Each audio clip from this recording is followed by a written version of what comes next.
മരിച്ചവരിൽ കൊല്ലം, പത്തനംതിട്ട, കോട്ടയം സ്വദേശികളുമുണ്ട്. ഡി ബിനോയ് നൽകും വിവരങ്ങൾ. ബിനോയ്, നാട്ടിനും വീടിനുമൊക്കെ സംബന്ധിച്ച് വലിയ ആശങ്കകൾ, വേദനകളൊക്കെ ഉണ്ടാക്കുന്ന ഒരു സംഭവമാണ്. ഈ മരിച്ചവരുടെ വിവരങ്ങൾ സംബന്ധിച്ച് ബന്ധുക്കൾക്ക് കൂടുതലായി എന്താണ് അറിയാൻ കഴിഞ്ഞിട്ടുള്ളത്? മൃതദേഹങ്ങൾ നാട്ടിലേക്ക് എത്തിക്കാനുള്ള നടപടികൾ ആരംഭിച്ചിട്ടുണ്ടോ?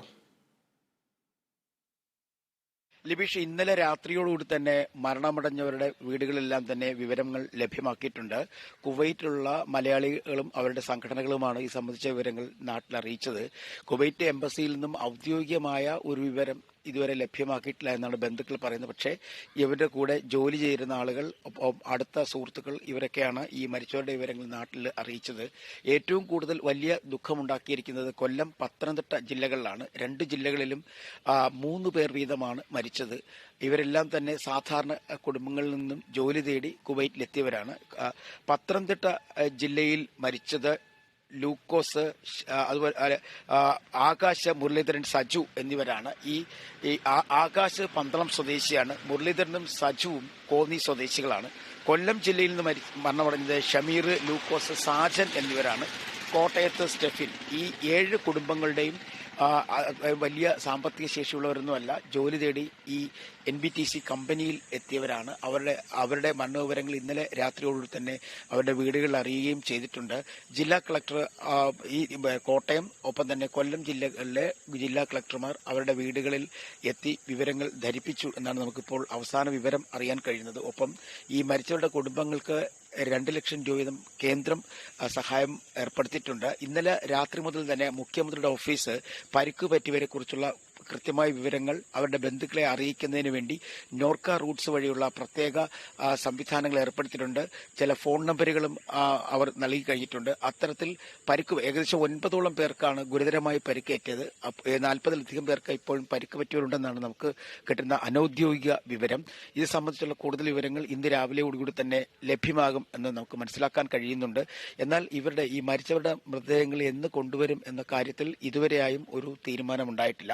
കൊല്ലം, പത്തനംതിട്ട ജില്ലകളിലെ ജില്ലാ കളക്ടറുകൾ ബന്ധപ്പെട്ടപ്പോഴും നമുക്കറിയാൻ കഴിയുന്നത് എംബസി വഴിയുള്ള ഒരു അറിയിപ്പ് കിട്ടിയാൽ മാത്രമേ ഇവരുടെ മൃതദേഹങ്ങൾ എന്ന് കൊണ്ടുവരാൻ കഴിയും എന്നുള്ളത് മനസ്സിലാക്കാൻ കഴിയുള്ളൂ. കാരണം ഇതൊരു വലിയ അപകടമായതുകൊണ്ട് തന്നെ കുവൈറ്റിൽ ചില നിയമ നടപടികളും പോലീസ് അന്വേഷണവും പൂർത്തിയാക്കേണ്ട ഒരു സാഹചര്യം കൂടി നിലനിൽക്കുന്നു. അതുകൂടി പൂർത്തിയാക്കിയാൽ മാത്രമേ മൃതദേഹങ്ങൾ ബന്ധുക്കൾക്ക് വിട്ടുകൊടുക്കുകയുള്ളൂ. എന്നാൽ ഈ മൃതദേഹങ്ങളെല്ലാം തന്നെ ഒരുമിച്ച് കേരളത്തിൽ എത്തിക്കുന്നതിന് വേണ്ടി ഉള്ള ഒരു നടപടിയാണ് ഇപ്പോൾ സംസ്ഥാന സർക്കാർ കേന്ദ്ര സർക്കാരിനോട് ആവശ്യപ്പെട്ടിരിക്കുന്നത്. അങ്ങനെയാണെന്നുണ്ടെങ്കിൽ ഒരു പ്രത്യേക വിമാനം വഴിയോ അല്ലെങ്കിൽ മറ്റെന്തെങ്കിലും സംവിധാനത്തിലൂടെയോ ഈ മൃതദേഹങ്ങളെല്ലാം തന്നെ കേരളത്തിലേക്ക് എത്തിക്കും. കാരണം തെക്കൻ കേരളത്തിൽ പ്രത്യേകിച്ച് കൊല്ലം, തിരുവനന്തപുരം ജില്ലകളിലുള്ളവരാണ് കൂടുതലും മരിച്ചിരിക്കുന്നത്. ഞാൻ നേരത്തെ സൂചിപ്പിച്ചതുപോലെ തന്നെ പത്തനംതിട്ടയിലും കൊല്ലത്തും നിന്നും 3 പേരും, കോട്ടയത്ത് സ്റ്റെഫിൻ, അങ്ങനെ 7 പേരാണ് ഉള്ളത്. ഇവരെക്കുറിച്ചുള്ള കൃത്യമായ വിവരങ്ങൾ അവരുടെ ബന്ധുക്കൾക്ക് ലഭ്യമായിട്ടുണ്ട്. ലബീഷ്. ബിനോയ്, തലസ്ഥാനത്ത് മുഖ്യമന്ത്രിയുടെ ഓഫീസുമായി ബന്ധപ്പെട്ട് ഇക്കാര്യത്തിലുള്ള തുടർ നടപടികൾ ഏത് രീതിയിലാണ് ഏകോപിപ്പിക്കുന്നത്? നമുക്കിപ്പോൾ അവസാന വിവരം കിട്ടുമ്പോഴേക്കും കൊല്ലം, പത്തനംതിട്ട ജില്ലകളുടെ ചുമതലയുള്ള മന്ത്രിമാർ, അല്ലെങ്കിൽ ആ ജില്ലയിൽ നിന്നുള്ള മന്ത്രിമാർ ഇവരുടെ വീടുകളിലെത്തി ബന്ധുക്കളുമായി വിവരങ്ങൾ പങ്കുവയ്ക്കണം എന്നൊരു അറിയിപ്പാണ് മുഖ്യമന്ത്രിയുടെ ഓഫീസ് നൽകിയിട്ടുള്ളത്. പ്രത്യേകിച്ചും കൊല്ലത്തും പത്തനംതിട്ടയിലുമാണ് 6 പേർക്ക് വീതം ദാരുണമായ അന്ത്യം സംഭവിച്ചിരിക്കുന്നത്. ഇവരുടെ വീടുകളിലേക്ക് മന്ത്രിമാരെത്തും. അവർക്ക് അവിടെ നിന്ന് കുവൈറ്റിൽ നിന്ന് കിട്ടുന്ന വിവരങ്ങൾ, ഇന്ന് ലോക കേരള സഭ കൂടി തുടങ്ങാനിരുന്ന സാഹചര്യത്തിൽ അവിടെ നിന്നൊക്കെ ആളുകൾ വരാനിരിക്കുന്ന ഒരു സാഹചര്യം കൂടി ഉണ്ടായിരുന്നു.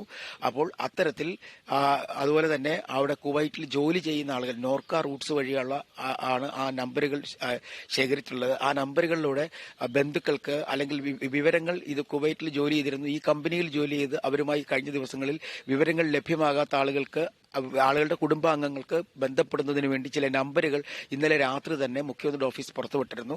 അത് അവിടെ ജോലി ചെയ്യുന്ന ചില വ്യക്തികളുടെ നമ്പറുകളാണ്. അവരുമായി ബന്ധപ്പെട്ട് കഴിഞ്ഞാൽ ഏകദേശം 8ഓളം നമ്പറുകളാണ് പുറത്തു വിട്ടുള്ളത്. ആ നമ്പറുകളുമായി ബന്ധപ്പെട്ട് കഴിഞ്ഞാൽ ഈ പരിക്കേറ്റവരെ കുറിച്ചും ഒപ്പം തന്നെ മരണമടഞ്ഞവരുടെ മൃതദേഹങ്ങൾ എവിടെയാണ് സൂക്ഷിച്ചിരിക്കുന്നതിനെ കുറിച്ചൊക്കെയുള്ള വിവരങ്ങൾ ലഭ്യമാകും. അത്തരത്തിൽ മുഖ്യമന്ത്രിയുടെ ഓഫീസ് ഇപ്പോഴും പൂർണ്ണ തോതിൽ പ്രവർത്തിച്ചു വരുന്നു. നോർക്കോയുടെ പ്രത്യേക സെല്ലും ഇപ്പോൾ തന്നെ പ്രവർത്തിക്കുന്നുണ്ട്. കാരണം പരിക്ക് പറ്റിയവരെ കുറിച്ചുള്ള വിവരങ്ങൾ വിവരങ്ങൾ അറിയുന്നതിന് വേണ്ടിയുള്ള പ്രത്യേക നമ്പറുകളും നോർക്ക സെല്ല് പുറത്തുവിട്ടിട്ടുണ്ട്.